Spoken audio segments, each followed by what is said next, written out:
Hi, my name is Judge Luis Berrones, and I'm a judge here in Lake County, Illinois. Thank you for joining me today. Today, I would like to read a book to you that is called Barack Obama, Out of Many, One. Now, many of you probably know who Barack Obama already is. He is one of the few people who made Illinois his home and became president of the United States. So this is a very interesting book. It's a book that's very important to the state of Illinois, where we all live. We all have stories, each and every one of us. This is one of those stories.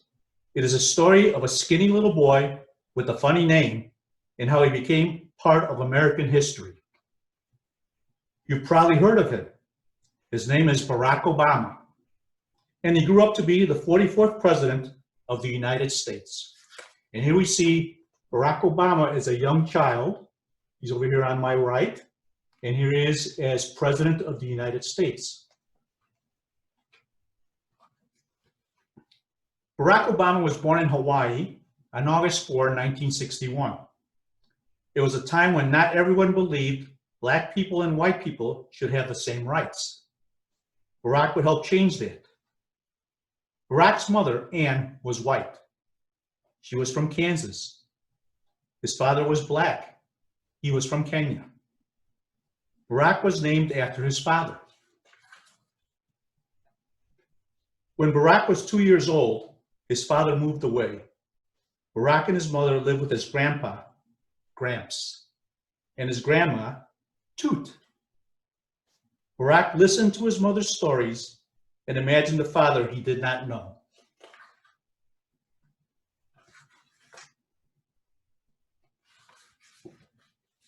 Hawaii was a wonderful place for a little boy.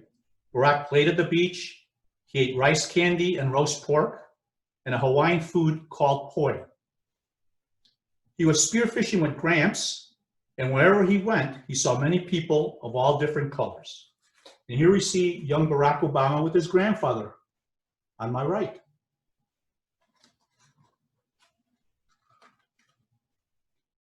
In 1967, Barack's mother remarried. He and his mother moved to Indonesia. It was an adventure. A pet ape swung in the trees right in Barack's backyard. 2 baby crocodiles swam in a nearby pond. Barack and his friends played soccer and caught crickets. Best of all, Barack had a new baby sister named Maya. But there were sad things too. When Barack looked in magazines, he didn't see anyone like him. No one at school looked like him either. Barack felt different. He wondered whether he fit in. And when he looked around, Barack saw that many people were sick. Many people were hungry. Barack's mother tried to help, but she could not help everyone. Barack's mother thought education was very important. She brought home books and speeches for him to read. Every morning, she woke him up early to study. Sometimes he complained, but his mother made him listen.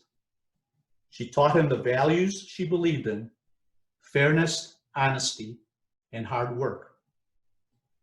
Most important, she taught him that all people are the same inside.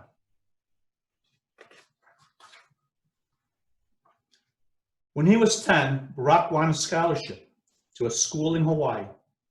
He went to live with Gramps and Toot. His mother and Maya joined him the next year. Barack was smart, but he wasn't perfect. Sometimes he was sad, sometimes he was angry, and he still wondered whether he fit in. That winter, Barack's father came to visit. He gave Barack a basketball. Day after day, Barack practiced. Toot always cheered him on. In high school, Barack joined the basketball team. He liked working with his teammates toward a common goal. At last, Barack felt like he fit in. And here we see Barack with his basketball team.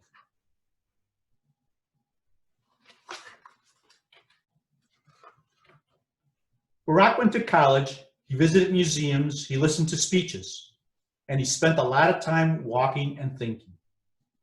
He remembered the poor in Indonesia. He remembered his mother's lessons about his own country. Not that long ago, people of different colors could not go to school together. They could not use the same water fountains. Black people could not even vote. Barack was inspired by the people who fought to change that. Soon after college, Barack got a job in Chicago. He helped people register to vote. He set up after-school programs for children. He worked to get people jobs. The more he helped others, the more he understood his place in the world. I discovered how my story fit into the larger story of America, he said later. Barack wanted to fight unfair laws, so he went to law school. One summer, he met a smart young lawyer named Michelle. Barack and Michelle got married. They had two little girls, Malia and Sasha. And here you see Barack with Michelle Obama at their wedding day, and Barack with his two daughters.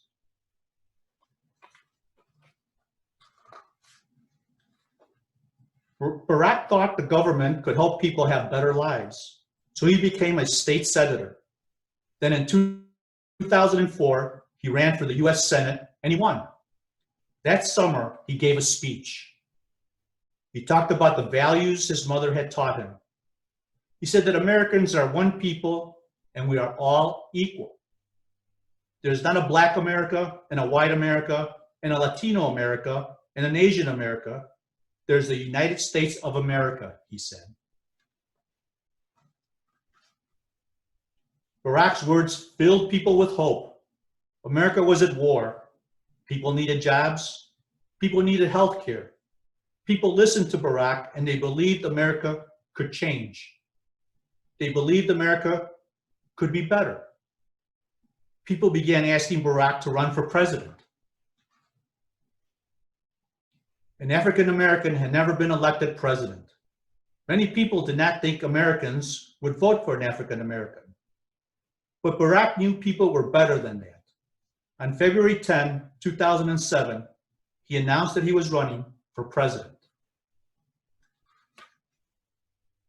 For months and months, Barack traveled all over America. He talked about change. He talked about helping others. He talked about how together, Americans could make the world better.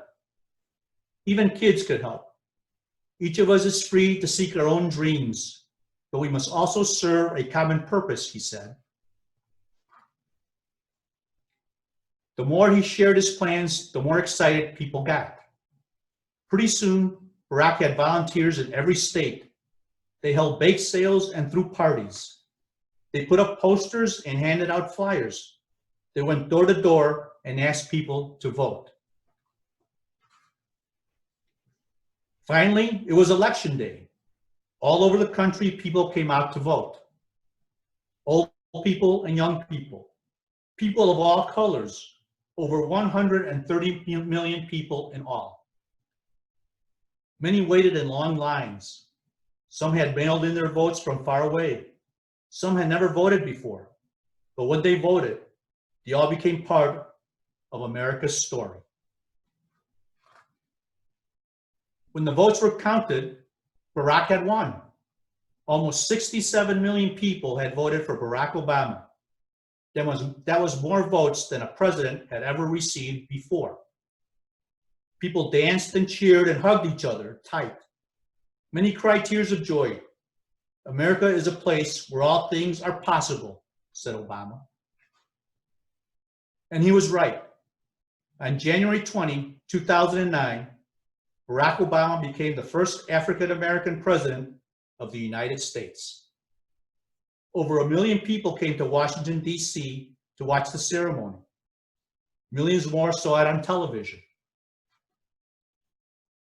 Around the globe, people of all colors came together and listened as the new president spoke of the values his mother had taught him long ago. He spoke of working together and helping others.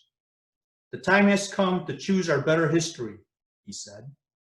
And with that, a new part of America's story began. For the next 4 years, President Obama worked to make America better.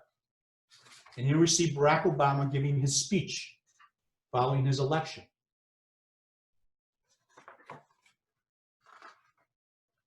He worked to end wars. He worked to make sure all Americans had health care. He worked to make sure all Americans were treated equally. On November 6, 2012, Barack Obama was reelected for a second term. "I've never been more hopeful about our future," he said. "It doesn't matter who you are or where you come from or what you look like. You can make it here in America if you're willing to try." But the story is not complete. In fact, it's just starting.